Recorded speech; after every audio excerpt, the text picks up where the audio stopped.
Selamat sore Bapak Ibu dan Saudara seluruh jemaat GKP Banyuwangi. Bersyukur karena hari ini kita akan menyelesaikan puasa Prapaskah hari keempat.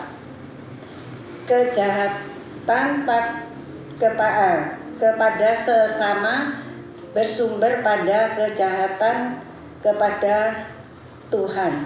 Oleh karena itu, hukuman atas pelanggaran Taurat sangat berat.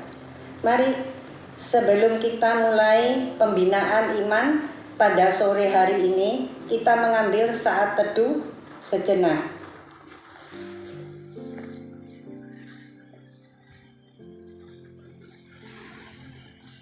Amin. Orang yang menghujat nama Tuhan bukan hanya dihukum mati dengan dilempari batu, tetapi juga semua orang yang mendengar hujatan harus menumpangkan tangan mereka atas kepala orang tersebut dan ikut melempar batu. Mari kita nyanyikan Sungguh Indah Nama Yesus.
Kita berdoa.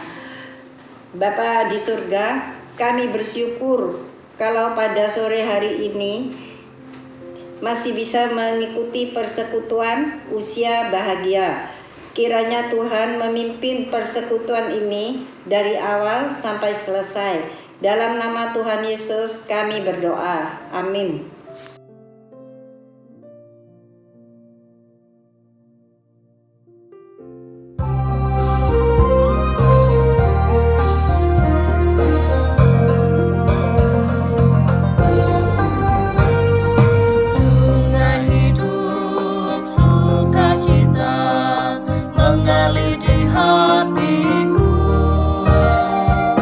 Sungai hidup sukacita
kita baca firman Tuhan di dalam kitab Imamat 24 ayat 10 sampai 23. Imamat 24 ayat 10. Pada satu hari datanglah seorang laki-laki, ibunya seorang Israel, sedang ayahnya seorang Mesir. Di tengah-tengah perkemahan orang Israel, dan orang itu berkelahi dengan seorang Israel di perkemahan. Ayat 11. Anak perempuan Israel itu menghujat nama Tuhan dengan mengutuk. Lalu dibawalah ia kepada Musa. Nama ibunya ialah Selomit binti Diberi dari suku Dan. Ayat 12. Ia dimasukkan dalam tahanan untuk menantikan keputusan sesuai dengan firman Tuhan. Ayat 13. Lalu berfirmanlah Tuhan kepada Musa. Ayat 14. Bawalah orang yang mengutuk itu keluar perkemahan, dan semua orang yang mendengar haruslah meletakkan tangannya di atas kepala orang itu. Sesudahnya haruslah seluruh jemaat itu melontari dia dengan batu. Ayat 15. Engkau harus mengatakan kepada orang Israel begini: setiap orang yang mengutuki Allah harus menanggung kesalahannya sendiri. Ayat 16. Siapa yang menghujat nama Tuhan, pastilah ia dihukum mati dan dilontari dengan batu oleh seluruh jemaat itu, baik orang asing maupun orang Israel asli. Bila ia menghujat nama Tuhan, haruslah dihukum mati. Ayat 17. Juga apabila seorang membunuh seorang manusia, pastilah dia dihukum mati. Tetapi siapa yang memukul mati seekor ternak harus membayar gantinya seekor ganti seekor. Ayat 19. Apabila seorang membuat orang sesamanya bercacat, maka seperti yang telah dilakukannya, begitulah harus dilakukan kepadanya. 20. Patah ganti patah, mata ganti mata, gigi ganti gigi, seperti dibuatnya orang lain bercacat. Begitulah harus dibuat kepadanya. Ayat 21. Siapa yang memukul mati seekor ternak, ia harus membayar gantinya. Tetapi siapa yang membunuh seorang manusia, ia harus dihukum mati. Ayat 22. Satu hukum berlaku bagi kamu, baik bagi orang asing maupun bagi orang Israel asli, sebab akulah Tuhan Allahmu. Ayat 23. Demikianlah Musa menyampaikan firman itu kepada orang Israel. Lalu dibawalah orang yang mengutuk itu keluar perkemahan, dan dilontarilah dia dengan batu. Maka orang Israel melakukan seperti yang diperintahkan Tuhan kepada Musa. Kesadaran untuk menempatkan Allah tertinggi dan terutama dalam hidup kita akan berdampak kepada perlakuan kita terhadap sesama. Ingatlah, walaupun dosa telah merusak kemanusiaan, kita di dalam Tuhan Yesus gambar Allah yang sempurna. Kita adalah gambar Allah yang sedang dibentuk ulang agar semakin serupa Tuhan. Berikut firman Tuhan akan disampaikan oleh Pendeta Yafet Endro Wahyudi. Sebelum mendengarkan firman Tuhan, mari kita nyanyikan sebuah lagu Sepanjang Jalan Anugerah.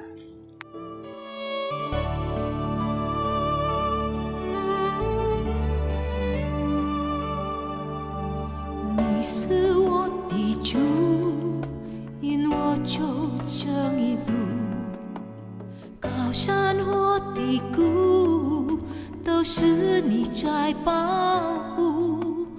万人中唯独你爱我，认识我，永远不变定许，这一生都是祝福。一步又一步，这是恩典之路。你爱，你手将我紧紧抓住。一步又一步，这是盼望之路。你爱，你手牵引我走这人生路。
Tuntun sepanjang hidupku. Ibu ya ibu， 这是恩典之路。你爱，你手将我紧紧抓住。一步又一步，这是盼望之路。你爱，你手牵引我走这人生路。Tuntun sepanjang hidupku.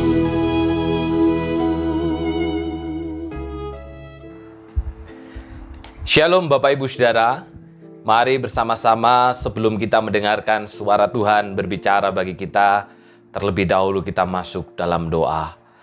Bapa yang di sorga, kami bersyukur karena hari ini kami telah belajar untuk merendahkan diri kami di hadapan Tuhan. Dengan memperbanyak Tuhan berbicara bagi kami. Dengan memperbanyak kami belajar untuk berdoa. Dan pada saat ini Tuhan, kami akan mendengarkan suara-Mu berbicara bagi setiap kami. Oh Tuhan, bukalah hati kami. Biarlah kami menjadi seorang murid yang benar-benar mau mendengar ketika diajar. Dan kami pun juga merendahkan hati kami, supaya kami hidup menurut akan firman-Mu. Hamba-Mu yang akan menyampaikan Tuhan, begitu banyak kelemahan, begitu banyak ketidaklayakan ketika menyampaikan suara Allah itu. Tetapi biarlah kiranya Tuhan sendiri yang menolong, yang memakainya di dalam persiapan dan pergumulannya. Biarlah segala sesuatu yang disampaikan adalah perkataan Tuhan sendiri. Engkau pimpin pemberitaan firman-Mu pada malam hari ini, baik hamba-Mu yang akan mengajar maupun kami yang akan mendengar. Kiranya nama Tuhan yang dipermuliakan, kiranya hati-Mu yang disenangkan, dan kiranya firman-Mu yang diberitakan. Dalam nama Tuhan Yesus kami sudah berdoa. Amin. Bapak Ibu Saudara, pernah enggak kita itu berpikir, apa perbedaan mengkritik dan menghujat? Nah, Saudara, beberapa tahun belakangan ini, kalau kita membaca informasi, kalau kita melihat media sosial maupun juga media elektronik yang lain, banyak orang yang berpikir bahwa saat ini mereka sudah tidak bisa lagi menyampaikan kritikan. Baik itu mengkritik pemerintah maupun juga mengkritik presiden. Alasannya kenapa, Saudara? Alasannya karena ada pasal terkait penghinaan terhadap presiden. Dalam pasal 218 ayat yang pertama disebutkan bahwa setiap orang yang di muka umum menyerang kehormatan atau harkat dan martabat diri presiden atau wakil presiden dipidana dengan pidana penjara paling lama 3 tahun 6 bulan atau pidana denda paling banyak kategori 4. Sehingga Saudara, banyak orang yang berpikir bahwa dengan adanya pasal ini, maka mereka tidak bisa lagi mengkritik pemerintah. Padahal Saudara, ada perbedaan besar antara mengkritik dengan menghujat. Apa bedanya? Menurut Kamus Besar Bahasa Indonesia, Saudara, mengkritik itu adalah tanggapan atau respon, kadang disertai dengan uraian dan pertimbangan baik buruk terhadap suatu hasil karya, terhadap pendapat, terhadap keputusan, dan lain sebagainya. Contoh, Saudara, kadang setiap selesai khotbah, Semu Ita itu berkata kepada saya, "Ko, poin yang kedua tadi kok saya nggak ngerti ya? Ngomong apa sih poin yang kedua tadi?" Nah, Saudara, padahal pada waktu itu nggak ngertinya bukan karena ikut ibadah dengan disambi, enggak. Benar-benar duduk, benar-benar ngikuti ibadah. Tapi ternyata ketika saya menyampaikan khotbah dan di dalam poin kedua, ternyata istri saya nggak ngerti, Saudara. Karena itu, Saudara, ini bukan hujatan, tapi ini adalah kritikan. Ini adalah respon atau tanggapan terhadap apa yang saya lakukan. Dalam hal ini adalah ketika menyampaikan firman Tuhan. Tetapi Saudara, ternyata berbeda dengan menghujat. Menurut Kamus Besar Bahasa Indonesia, menghujat itu adalah mencela, mencaci, dan menfitnah pribadi seseorang. Yang dicaci, yang dicela, yang difitnah itu adalah yang melekat pada pribadinya, khususnya secara fisik. Saya mengambil contoh, Saudara, misalkan ada yang berkata, kulitnya hitam gitu, mana cocok jadi pendeta, wong kulitnya hitam. Atau juga Saudara ada yang berkata, orang kok kakean pola, kok selalu pakai baju hitam, apa nggak ada baju yang lain? Nah, Saudara, ini hujatan. Ini bukan kritikan, Saudara. Kenapa bukan kritikan? Karena kulit hitam tidak ada kaitan dengan kependetaan. Demikian juga baju hitam tidak ada dengan kakean pola. Karena baju hitam pun juga termasuk warna liturgi di dalam gereja kita. Nah, jadi saudara, ada perbedaan yang sangat tajam antara mengkritik dengan menghujat. Kalau mengkritik itu tanggapan terhadap suatu hasil karya, suatu pendapat, suatu keputusan yang tujuannya adalah supaya makin baik. Sedangkan kalau menghujat itu berarti mencela, mencaci, memfitnah pribadinya. Bukan hasil karyanya, bukan apa yang dikerjakan. Saudaraku, termasuk ketika seseorang menghujat Allah. Berarti dia sedang mencela, dia sedang mencaci, dan dia sedang memfitnah pribadi Allah itu sendiri. Kadang saudara, kita berpikir bahwa menghujat Allah itu hanya dengan kata-kata. Sehingga banyak orang Kristen yang seringkali berkata apa? Aku nggak pernah menghujat Allah kok. Kenapa? Aku nggak pernah ngomong yang buruk tentang Allah. Aku nggak pernah menghujat. Nah, saudara, malam hari ini kita akan belajar. Apakah memang benar menghujat Allah itu hanya berkaitan dengan kata-kata?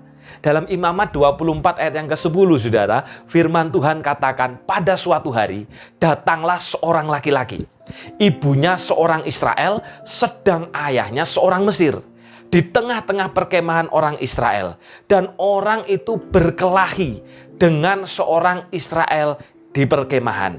Saudaraku, pada suatu kali terjadi pertengkaran antara orang Israel, saudara.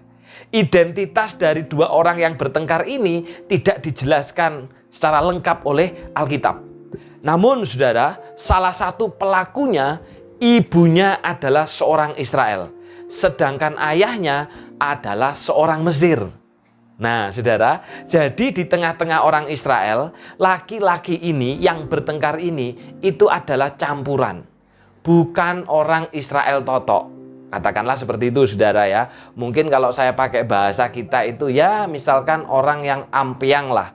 Kayak gitu. Artinya dia bukan orang, kalau dalam budaya Tionghoa berarti orang Tionghoa murni, enggak. Saya ngasih contoh misalkan kayak Arthur tuh gitu kan. Arthur itu mamanya Tionghoa, tetapi papanya Jawa. Nah jadi gambarannya kayak begitu loh saudara ya. Jadi orang Israel ini bukan orang Israel asli. Ibunya, mamanya orang Israel, tapi papanya adalah orang Mesir. Dan dalam hukum Israel pada saat itu, saudara, anak laki-laki tersebut dianggap sebagai orang asing. Kenapa, saudara? Karena garis keturunan yang dapat disebut sebagai orang Israel adalah dari pihak ayah. Sedangkan ayahnya adalah seorang Mesir. Namun saudara, yang menarik adalah bahwa anak laki-laki ini sudah tinggal di tengah-tengah orang Israel. Sudah tinggal di tengah-tengah umat. Artinya saudara, pasti dia sudah menyatakan diri untuk disunat dan bersedia menerima semua hukum Tuhan. Sehingga sekalipun secara keturunan bukan keturunan Abraham, namun secara iman, karena dia sudah disunat dan bersedia menerima hukum Tuhan, maka dia tetap dianggap sebagai orang Israel asli. Jadi latar belakangnya kayak gitu, saudara ya. Nah, apa yang terjadi dengan orang ini, saudara? Dalam Imamat 24 ayat yang ke-10, ayat selanjutnya dikatakan, orang itu berkelahi dengan seorang Israel di perkemahan. Dalam terjemahan yang lain, pada suatu hari orang itu bertengkar dengan orang Israel di perkemahan. Jadi saudara, orang ini rupanya bertengkar. Bertengkar dengan sesama orang Israel. Sekalipun secara keturunan tadi ayahnya adalah orang Mesir. Nah saudara, apa yang menjadi sumber pertengkaran mereka? Alkitab tidak menyebutkan hal itu secara terang. Namun saudara, sangat mungkin bahwa sumber pertengkaran itu adalah soal identitas dirinya. Karena itulah perlu Alkitab catat asal-usulnya. Nah saudara, bisa jadi saudara, orang Israel yang totok ini berkata kepada orang laki-laki ini, saudara, kamu tuh kan bukan orang Israel asli. Kamu nggak layak di tempat ini. Karena apa? Papamu kan bukan orang Israel. Papamu ini kan orang Mesir. Beda dengan kami. Kalau kami ini kan orang Israel asli, baik mama, baik papa, sama-sama orang Israel. Saudara, bisa jadi pertengkarannya seperti itu gambarannya. Sedangkan kemudian saudara orang ini berkata, memang saya bukan orang Israel asli, tapi saya kan sudah disunat. Saya kan sudah menyatakan diri untuk taat terhadap semua hukum Tuhan. Jadi walaupun demikian, saya pun juga tetap bisa disebut sebagai orang Israel asli. Jadi saudara, pertengkarannya adalah pertengkaran soal identitas. Dan saudaraku yang dikasihi Tuhan, pertengkaran dalam komunitas, pertengkaran dalam sebuah persekutuan adalah hal yang wajar. Walaupun bukan berarti benar. Dan lumrah bisa terjadi. Mengapa saudara? Lah saudara kandung saja yang hidup bersama-sama, makan bersama-sama, segala sesuatu dilakukan bersama-sama, bisa bertengkar. Bisa selisih paham, bisa beda pendapat. Lah apalagi saudara dalam Tuhan yang berasal dari berbagai kebiasaan. Jadi saudara dalam komunitas, dalam persekutuan, beda pendapat, salah paham, pertengkaran itu bisa terjadi saudara. Nah saudara, saya ingat saudara beberapa tahun yang lalu sebelum pandemi ketika ibadah sekolah minggu itu masih secara onsite saudara ya. Waktu itu saya melihat ada 2 anak sekolah minggu yang bertengkar saudara. Lalu salah satu anak sekolah minggu ini berkata, kamu tuh nggak pantas ada di GKT. Kenapa? Karena GKT ini khusus orang Tionghoa. Kamu kan bukan orang Tionghoa. Nah saudara rupanya begitu. Waktu dengar kata itu sudah saya terkejut. Kok bisa ya orang ini ngomong demikian? Nah padahal saudara, kalau dilihat ya maaf, dia sendiri sebenarnya juga bukan orang Tionghoa. Tapi bisa berkata seperti itu. Nah saudara memang ini bisa terjadi dalam sebuah persekutuan, dalam sebuah komunitas. Walaupun itu tidak benar. Namun saudara yang tidak wajar adalah selanjutnya dikatakan dalam Imamat 24 ayat 11. Waktu bertengkar, ia mengutuk Allah. Ini yang jadi persoalan, ini yang jadi problem, ini yang salah saudara. Pertengkarannya antara sesama manusia, pertengkarannya antara sesama umat Allah, dan hal itu bisa terjadi, saudara. Namun yang menjadi persoalan adalah kemudian anak laki-laki ini tadi mengutuki Allah, menghujat Allah, mengatakan hal-hal yang jahat tentang nama Tuhan. Saudara, pertengkarannya dengan sesama umat, masalahnya dengan sesama umat, marahnya dengan sesama umat, tetapi kemudian membawa nama Tuhan dalam pertengkarannya dengan mengatakan hal-hal yang jahat tentang nama Tuhan. Ini yang berdosa, ini yang salah, ini yang keliru, saudara. Berdosanya bukan karena statusnya dia. Mamanya orang Israel, papanya orang Mesir. Nggak ada, saudara. Nggak ada kaitan dengan itu semua. Karena hukum Tuhan sudah atur, kalau orang itu mau disunat, dan orang itu juga mau mentaati hukum Tuhan, sekalipun bukan berasal dari bangsa Israel, maka dia bisa disebut sebagai orang Israel asli. Tapi yang menjadi persoalan adalah ketika dia bertengkar dengan sesama, punya persoalan dengan sesama, dia menghujat nama Tuhan. Masalahnya dengan siapa, seharusnya urusannya juga dengan orang tersebut. Bukan kemudian melibatkan nama Tuhan dalam persoalannya. Ini adalah sikap yang menghina dan tidak menghormati nama Tuhan. Saudara, jujur atau tidak, kadang ini terjadi dalam hidup kita loh saudara. Waktu saya belajar ini saya tercengang. Kenapa tanpa sadar sikap tidak menghormati nama Tuhan bisa terjadi dalam hidup kita. Contoh saudara, beberapa waktu tahun yang lalu saudara, saya pernah mengunjungi sebuah keluarga. Lalu saya tanya saudara, loh kenapa kok enggak pernah ke gereja? Lalu dia katakan, saya kecewa. Saya kecewa dengan jemaat itu. Kenapa? Karena dia menjual kue kepada saya itu yang jelek-jelek, itu yang buruk, itu yang tidak baik. Loh kok bisa? Katanya orang Kristen, tapi jual kue kepada saya kok yang jelek, kok yang buruk. Saudara yang dikasihi Tuhan, karena hal itu saudara, kemudian dia memilih tidak ke gereja. Loh saudara, pertanyaannya, apa hubungannya gereja dengan kue? Apa hubungannya Allah dengan kue? Sehingga pada akhirnya Allah dibawa-bawa dalam persoalannya dia. Kalau memang dia tidak puas, kalau memang dia tidak terima, harusnya kan tinggal ngomong, saudara, sesama umat kok. Maaf loh, kuenya kok yang dikirim kok yang jelek. Namanya orang, saudara, bisa jadi ada kalanya ketika jualan hari itu baik, besoknya bisa jadi tidak. Bisa jadi, saudara. Artinya kan ini soal manusia. Bisa diselesaikan secara manusia. Nggak perlu harus kemudian nggak ke gereja, nggak melayani, meninggalkan Tuhan, meninggalkan perjanjian. Nah, saudara, tanpa sadar itu bisa terjadi di dalam kehidupan kita. Termasuk juga, saudara, saya pernah tanya, saudara, loh kok tidak ke gereja? Lalu kemudian dia berkata, gimana saya mau ke gereja? Gimana saya mau nyaman?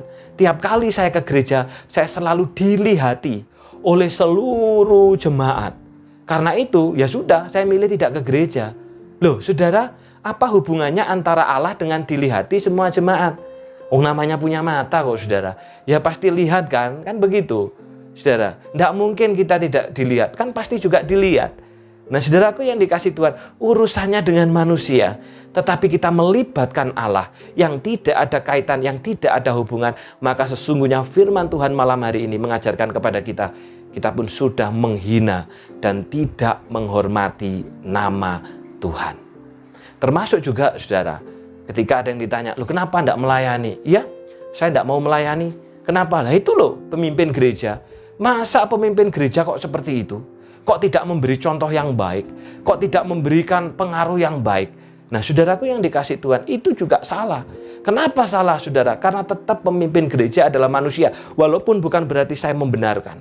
Karena pemimpin gereja tentunya dia harus memiliki tingkat kerohanian yang lebih daripada orang yang dipimpinnya. Tapi sikap tidak melayani, sikap menjauh dari Allah, itu adalah sikap menghina dan tidak menghormati nama Tuhan. Urusannya dengan siapa? Seharusnya diselesaikan dengan siapa? Tanpa sadar, saudara, kita pun juga sering tidak menghormati Allah melalui perbuatan kita. Karena persoalannya dengan manusia, masalahnya dengan manusia. Tetapi kemudian kita memilih untuk menjauh dari Allah, untuk meninggalkan Allah, untuk meninggalkan perjanjian. Terus bagaimana, saudara? Maka, saudara, kalau persoalannya dengan manusia, selesaikan dengan manusia. Bukan kemudian kita meninggalkan perjanjian, kita meninggalkan persekutuan, kita meninggalkan pelayanan. Kalau itu yang kita lakukan, berarti kita sudah menghina dan tidak menghormati nama Tuhan. Nah, saudara, apa yang kemudian dilakukan oleh umat zaman itu? Ketika ada orang yang sudah menghujat nama Tuhan, yang tidak menghormati nama Tuhan. Dalam Imamat 24 ayat 11 sampai dengan 12, saudara, di sana firman Tuhan katakan, karena itu orang-orang Israel membawa dia menghadap Musa dan menahan dia sambil menunggu keputusan Tuhan mengenai apa yang harus mereka lakukan terhadapnya.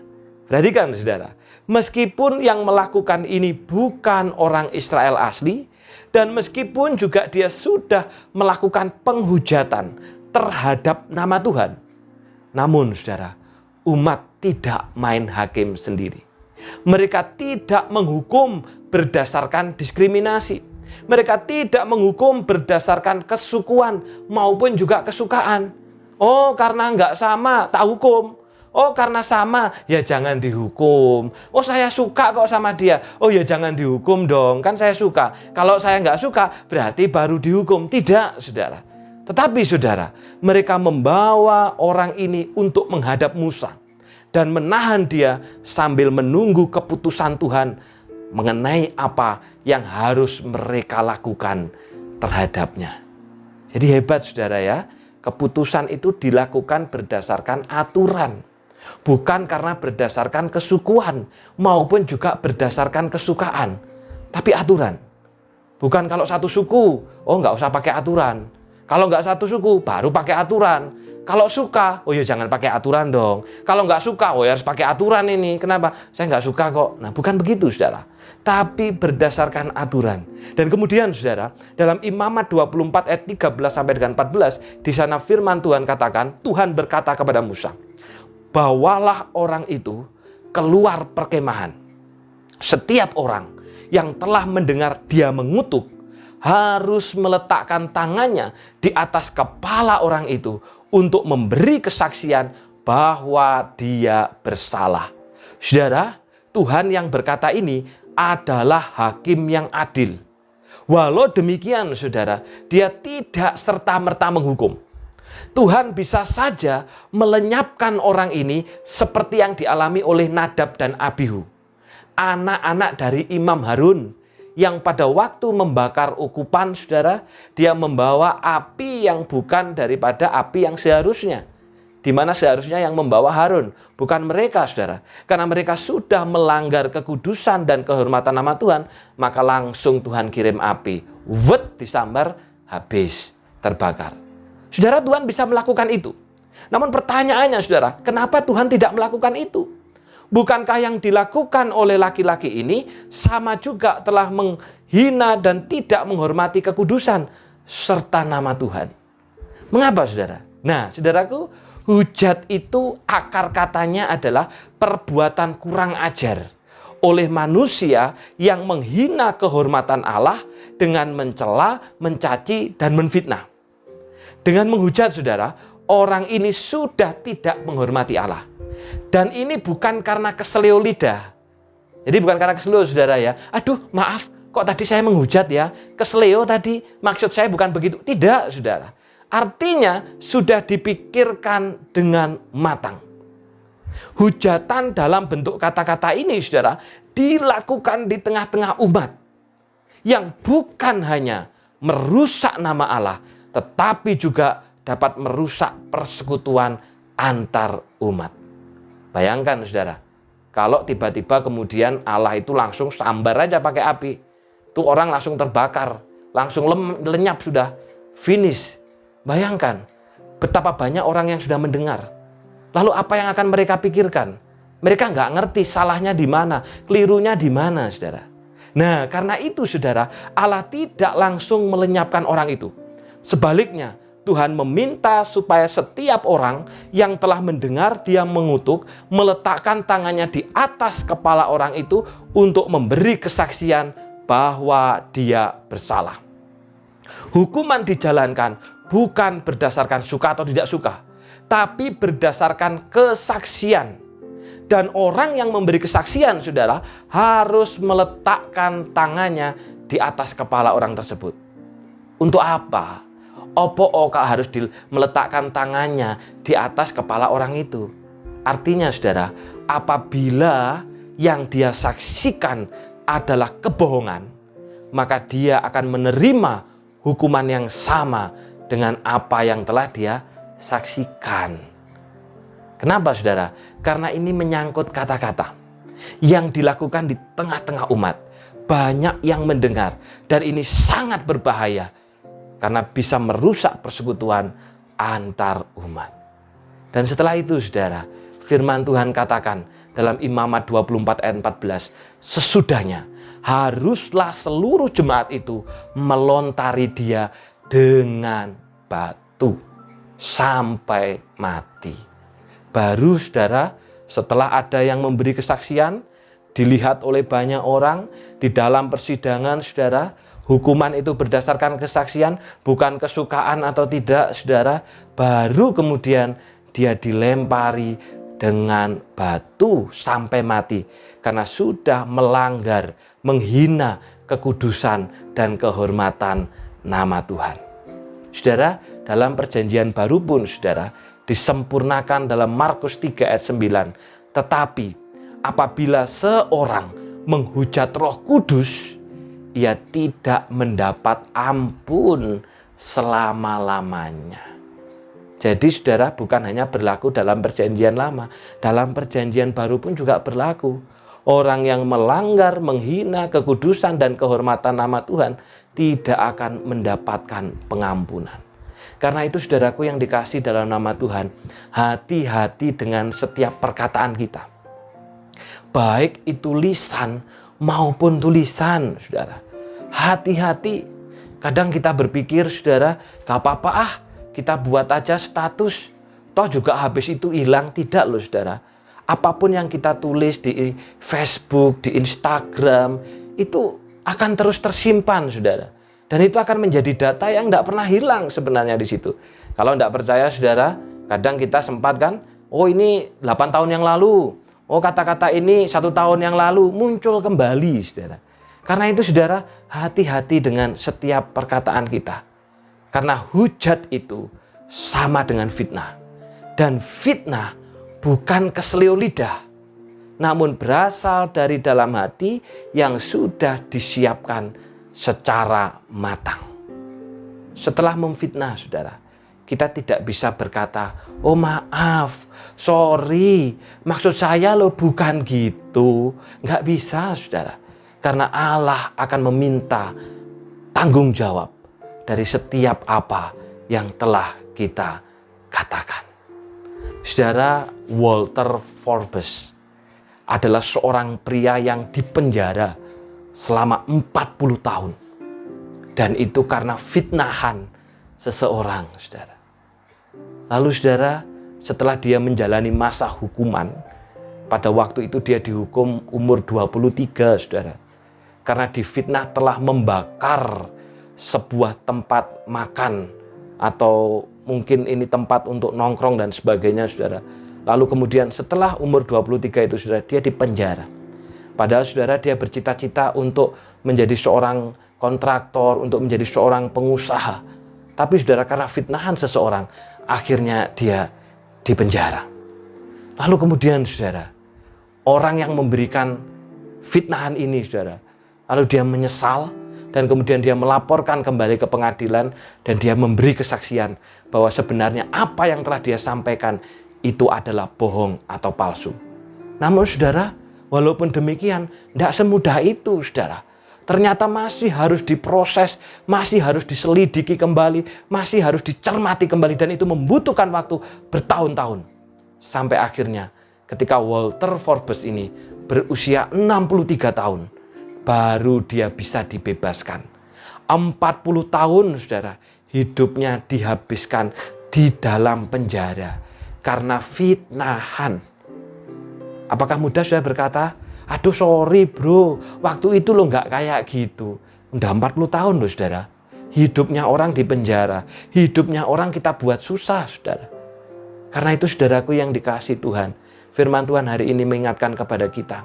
Dari 1 Petrus 2 ayat yang pertama, buanglah segala kejahatan, segala tipu muslihat, segala macam kemunafikan, kedengkian dan fitnah. Buang saudara. Kebiasaan memfitnah, kebiasaan menghujat, kebiasaan mencela, kebiasaan mencaci, buang saudara. Siapa yang harus membuang? Bukan hamba Tuhan, bukan penatua, bukan pengurus. Yang harus membuang adalah kita sendiri, saya dan Bapak Ibu saudara. Kalau kita tahu itu salah, buang kebiasaan itu dari hidup kita. Mari saudara, kita terus belajar menghormati kekudusan Allah dengan tidak membawa Allah dalam persoalan-persoalan antar manusia, dan kita juga menjaga setiap perkataan kita. Tuhan memberkati. Mari kita berdoa. Bapa yang di surga, terima kasih untuk firman-Mu hari ini yang mengajar kami Tuhan. Ampuni setiap kami Bapa, jikalau ternyata tanpa kami sadari, kami sering tidak menghormati Tuhan. Kami sering melanggar kekudusan Tuhan. Oleh karena persoalan kami dengan manusia, masalah kami dengan sesama umat, kekecewaan kami dengan manusia. Tetapi kemudian kami meninggalkan perjanjian, kami meninggalkan ibadah, kami meninggalkan pelayanan, kami meninggalkan persekutuan.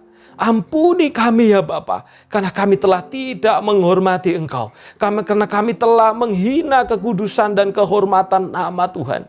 Dan biarlah mulai hari ini kami belajar Tuhan, untuk tidak melibatkan nama Tuhan di dalam persoalan-persoalan antar sama manusia. Persoalan kami dengan siapa, dengan itulah harus kami selesaikan dan bukan dengan Tuhan. Bapa yang di surga, demikian juga Tuhan tolong kami supaya kami menjaga setiap perkataan kami. Bahkan membuang kemunafikan, kedengkian, fitnah dari dalam hidup kami. Supaya kami dapat terus membangun gereja-Mu di dalam kebenaran dan iman. Terima kasih kami semua yang sudah belajar firman-Mu, bahkan yang berdoa, berpuasa. Biarlah kami makin terus merendahkan diri, kami tahu, kami sadar bahwa kami membutuhkan Engkau di dalam hidup kami. Terima kasih Tuhan, dalam nama Tuhan Yesus kami sudah berdoa. Amin. Bapak Ibu Saudara, bersama-sama kita akan saling mendoakan. Tetapi yang akan mendoakan kami hamba Tuhan. Karena itu bagi Bapak Ibu Saudara yang mau didoakan, silahkan memberikan tanda jempol di grup WA GKT Banyuwangi. Bapak Ibu juga bisa menyertakan pokok doanya, apa yang harus didoakan. Kemudian Pendeta Hartines, saya dan Lose Yohanes akan saya bagi untuk mendoakan kita semua. Selamat malam, Tuhan memberkati.